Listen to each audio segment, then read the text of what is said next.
بەڕێزان سەرنجتان ڕادەکێشمەوە بۆ کردنەوەی مۆزەخانەی نیشتیمانی بارزانی کە دوێنێ لە ڕێوڕسمێکی شایستە و کەموێنەدا لە بارزان مۆزەخانەی نیشتیمانی بارزان کرایەوە بە سەرپەرشتی سەرۆک بارزانی و هەروەها ئامادەبوونی بەشێکی زۆر لە میوانانی نێوخۆیی و بیانی. من ئێستا دەمەوێت لەبارەی گرنگیکردنەوەی مۆزەخانەی نیشتیمانی بارزانی لەگەڵ دکتۆر محەممەد ئەحسان شرۆڤەکاری سیاسی قسە بکەم. ڕاستەوخۆ لەگەڵم دەبێت. دکتۆرم کاتت باش، زۆر سپاس کە میوانی کوردستان 24 سەرەتا پێمان بڵێ کردنەوەی ئەم یادگەیەکردنەوەی ئەم مۆزەخانەیە لە دەڤەری بارزان تا چەند گرنگە بۆ ئەوەی کە پیشانی بدەین بە بەڵگەوە بە دۆکۆمنت هەمان بێت کە خەبات و مێژووی گەلی کورد لە سەردەمی مەلا مستەفای بارزانی چۆن بووە؟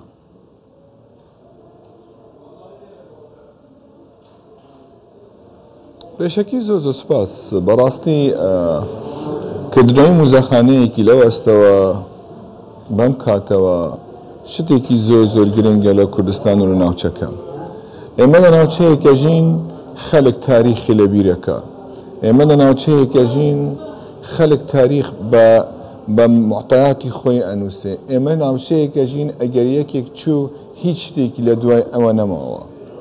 بەڵام ئەوەی کراوە لە بەتایبەت لە بارزان لە بەربارزان مانایەکی تری هەیە. بارزان لە تاریخی نەتەوەی کوردە مانایەکی تری هەیە. هەموو جارێک چریسکەکانی شۆڕەش لێرە دەستی پێکردیتەوە. ڕاستە بارزان گوندێکی کچکە بووە، بەڵام دەنگێکی زۆر زۆر گەورەی داوە لە جیهانەوە. ئەگە بەی سەیری بکەی لە بداتی قڕنی عشرین و قڕنی بیستەمەوە تا ئەمڕۆ لە هەموو قۆناغێک ناوی بارزان هاتیە. ناوی بارزان هاتیە دژی عوسمانیەکان کە پرۆسەسی ئیسلاحیاتیان هاتیە لە شێخ ئەحمەدی یەکەم، پاش لە شێخ ئەحمەدی دووەم، پاش نەکێ لە جەنابی بارزانی. حقیقەت ئەم مەتحەفە ئەم مۆزەخانە ئەوەیە کە دێتە دکتۆر لەگەڵم بمێنەرەوە. دکتۆر ببوورە لەگەڵمان بمێنەرەوە. ئێستا سەرۆک بارزانی جارێکی دیکە گەیشتە یادگەی نیشتیمانی بارزانی. دیمەنەکان دەبینین ڕاستەوخۆ ئەمڕۆ لە دووەم ڕۆژی ڕێوڕسمیکردنەوەی مۆزەخانەی نیشتیمانی بارزانی جارێکی دیکە سەرۆک بارزانی ئامادە دەبێت و لەوێ چاوی بە میوانەکان دەکەوێت. ئەمە دووەم ڕۆژی ڕێوڕسمیکردنەوەی مۆزەخانەی نیشتیمانی بارزانیە لە چوارچێوەی یادگەی نیشتیمانی بارزانی. دیارە ئەمڕۆ سەرۆک مەسعود بارزانی جارێکی دیکە سەردانی یادگەکەی کردووە و ژمارەیەکی زۆر لە میوانانی نێوخۆیی و بیانی لەوێ ئامادەن و چاویان بە سەرۆک مەسعود بارزانی دەکەوێت.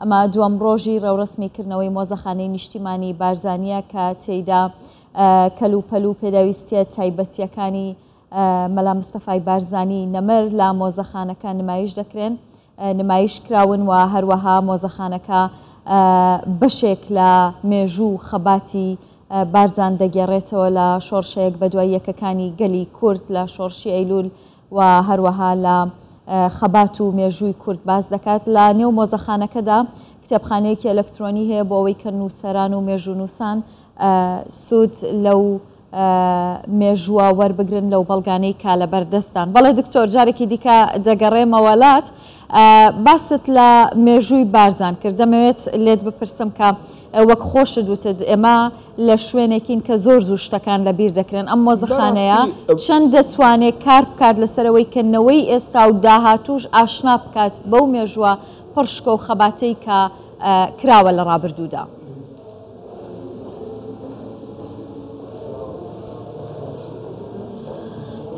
بەڕاستی مۆزەخانە دەورێکی هەیە، بەڵام دەورێکی کولی نییە لە هەموو تەرکیزکردن یان تەفکیرکردن بۆ ڕۆژانی پێشن و ڕۆژانی سەختی ئەم ملەتە. مۆزەخانە شتێکی زۆر زۆر گرنگە لە تاریخی ملەتەکان. ینی من لە بیرم دێت جارێک چوینە پۆڵۆنیا، لە پۆڵۆنیا بردمانە بە ساعتێک دەوروبیانی زووش دەرچوین تاکو بچین مۆزەخانەیەکی بینی مۆزەخانەکە بە حەجمی ژوورێک بوو. بە حەجمی ژوورێک بوو ئەو جێگا بوو کە هێتلەر خۆی پۆڵۆنیەکانی بەکاردێنە لە هەڵاکاستەوە کەیان دەکرد دە سابوون کە دەیکرد دە مختبەری سابوون. یەک ژوور بوو، بەڵام مانایەکی زۆر زۆر گەورەی هەبوو لە مێشکم دەگرم بە دیمەنەکان مۆزەخانەیەکی مەسرور بارزانی سەرۆک وەزیرانی هەرێمی کوردستان گەیشتە یادگەی نیشتیمانی بارزانی. دیارە ئەمڕۆژ بەشێکی بەرچاو لە میوانان لەوێ ئامادەن. ئێستا مەسرور بارزانی سەرۆکی حکوومەتی هەرێمی کوردستان گەیشتە یادگەکە کەمێک بەر لە ئێستاش سەرۆک بارزانی گەیشتە یادگەکە و لەلایەن میوانان و ئامادەبوانەوە پێشوازیان لێکرا. دکتۆر ببوورە بەڵام دیارەی دی کە بەرپرسان و کە میوانەکان دەگەن پێمان خۆشە ئاماژەی پێ بکەین. دکتۆر فەرموو بەردەوام بە لە قسەکانت.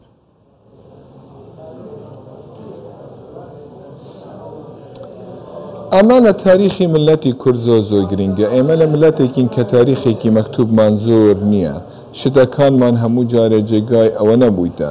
ئەمڕۆ بەی موزەخانەیەک لە شکلی شکەوتێک دروست بکەیت کە طەبیعە و بیئەی ئەوەی زۆربەی ژیانی مەلە مستەفای تێدانە تەرکیزی ئەکات ئەوەی لە مێشکی جیلەکانی تازە دانێتەوە بیانەوە ئەم پیاوە عەزیمە کە مێژووی چۆن بۆ چۆن ژیاوە. ئێمە پێویستە دەرس و عبرەت لێوەربگرین، پێویستە تەرکیز بکەین لە زاکرەی ئیجتیماعی پێڵە ناشنال مەمۆری ئۆف ملەتە. ئەمە ئەگەرما بە شکلێکی وە بەردەوامی لەسەر بێت ئەمە حەفە دایم ئەمێنێت، موزەخانە دایم ئەمێنێت، قەڵک دێت سەیرێکات. ئەم جێگایە واش دروست کراوە، تەسمیم کراوە ئیلایبەری تایە کە مەکتەبێکی لە هەموو جێگایەک هەر ڕێسێرچێک لە هەر جێگایەک بێت لە دنیا ئەتوانێت داونلودی مادەکان بکات. ئەمە شتێکی زۆر گرنگە، حەقیقەت لە ئاستێکی بەرزدایە و شتێکی زۆر لە جێگای خۆیە قاعی کۆنفرانسی تێدایە خەڵک ئەتوانێت لێ دێت، ئەتوانێت زیارەتی مەزاری بارزانی بکات. ئەم شتانە هەمووی پێکەوە لە پرۆسەی نەبیرکردنی پاست پێشوو زۆر گرنگە. من ئەڵێم ئەو ملەتەی کە مازی خۆی لەبیر بکات بە حەیاتی خۆی نەحازریە بێت نەمستەقبەلیە بێت، بەڵام پێویستە مازیەکە دروست و عبەری لێوەربگریت. چۆن بتوانی قازانج لە مازی بکەیت، لە ڕابردوو بکەیت، ئەختاءەکان دووبارەت نەکات، ڤژنێکت تۆ خەڵق کات بۆ ئایندە. ئەو من ئەڵێم ئەم مۆزەخانە یەکێکە لەو شتانە. نانەت تۆ من قەتعت کرد ئەو شتانەی کە لە مۆزەخانە دەبینی بەڕاستی جێگای تەقدیرە. بۆ من خۆم کە ریسێرچەرێکی کورد زۆر ڕێزم هەیە بۆ ئەو کەسانەی کە ئەم شتیان پاراستیە تا ئەمڕۆ. یعنی هەندێک شت لە ماڕەلاوە هەیە، مثلەن سلاحێکی تایە جەنابی بارزانی لەگەر خۆی بدە لە 46 لە کوردستانە بوو مەهاباد مەهاباتەوە پێش شەڕی کردیە 740 کیلومتر 63 ڕۆژ تاکو لەگەر 500 کەس عبری ئاراسی کردیە، لە ئاراسەوە جارێکی تر گەڕایەوە کوردستان شەڕی کردیتەوە لێرە.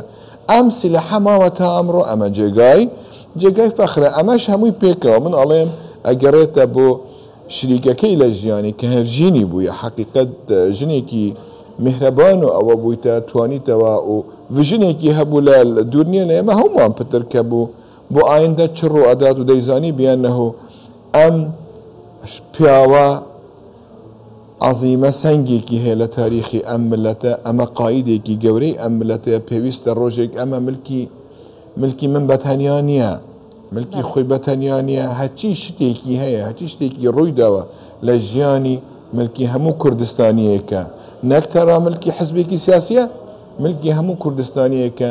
ئەمە نەسی قسەی جەنابی سەرۆک بارزانی بوو دوێنێ.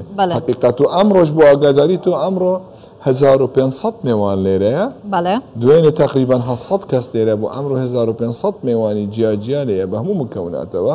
ئەمە حەقیقەت جێگای شانازیە و جێگای فەخرە لێ ئەمە هەمومان پێکەوە. بەڵام غەرەزی ئەساسی ئەوەیە نەبیرکردنی مازیە.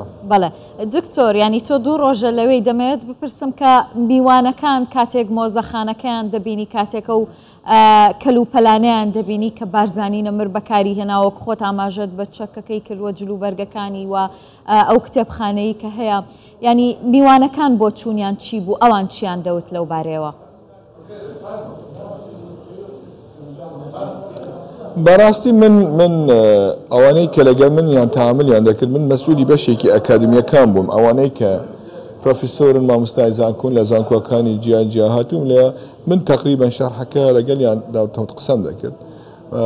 بڕوا بکە جێگای فەخر و شانازیان بوو، جێگای ئەوە بوو تەعەجوبیان دەکرد بیانەوە ئێوە بەم مەسیرەی ژیانە، بەم سراعە، لەم وڵاتە، لەم شکەوتە بۆ لەم شکەوتە، لەم وڵاتە بۆ لەم وڵاتە. بارزان 16 جار هاتیە وێران کردون تەدمیرکردن بە نظامەکانی جیاجیا. ئەمڕۆ ئەم شتانەی ماوە مانا ئەوە بوو ئێوە خەونێکی گەورەتان هەبوو لە بیدایەتەوە، ئەمڕۆ توانیتان خەونەکەی خۆجێ بەجێ بکەن. پێویستە ئەمە وا بکەن، تەرکیز بکەن لەسەر شەخصی کورد، شخصی کوردستانی من ناڵێم کافێر بێت خەونی گەورە ببێنێت تاکو بتوانێت ئایندەیەکی گەورەی هەبێت گەورەتر لەمەی ئەوەی کە ئەمڕۆ دەبینین لە کوردستانەوە کارێکی زۆر زۆر جوان هاتیەکردن بەڕاستی ئەو تیمەی کە لێرەیش کردیتەوە هەمویان پێکەوە مەراسیمێکی زۆر ڕێکوپێک زۆر هەموو شتێکی مدەقەن تەدقینێکی تەواو لە هەموو حاجیاتی میوانەکان زۆر کەس هەیە داوەت نەکراوە داوای لێکرین بەڵام بەڕاستی جێگانیە حقیقت گلەیەک هەیە خەڵکی گەڵێ بۆ من دەهاتیمە بۆ ئەوەی هاتیتەوە اختیار هەر جێگایەک مەجموعەیەکی لێیان دەستنیشان کردیە کە بێن ئەویش نەک لەسەر هیچ ئەساسێکی تر کراوەیە مەتحافەکە بۆ مۆزەخانەکە بۆ هەموو کوردستانیەکان و ئەمێنێش هەر فترەیەک ئەوەی جەزبی انتیباهی خەڵکەکەی کرد بەڕاستی ئەوانەی ئەجنەبیەکان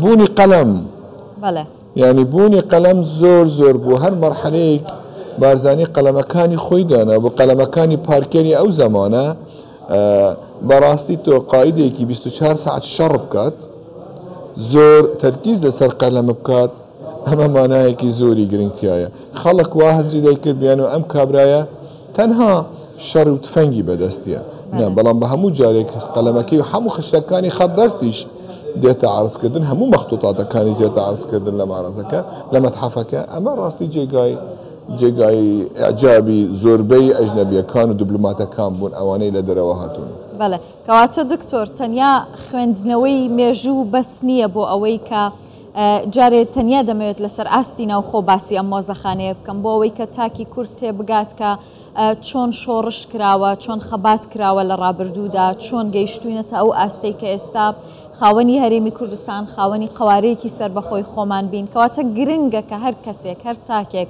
ئەو مۆزەخانەیە ببینێت بۆ ئەوەی لەوێوە تێبگاتیانی ئەو وردەکاریانەی کە باست کرە و دێتەڵی کە هەیە لەوێ لە پێنووسەکەی لە جلوبەرگی لە چەکی کە مرۆڤ لەوێ تێدەگات کە چۆن خەبات کراوە لە ڕابردوودا.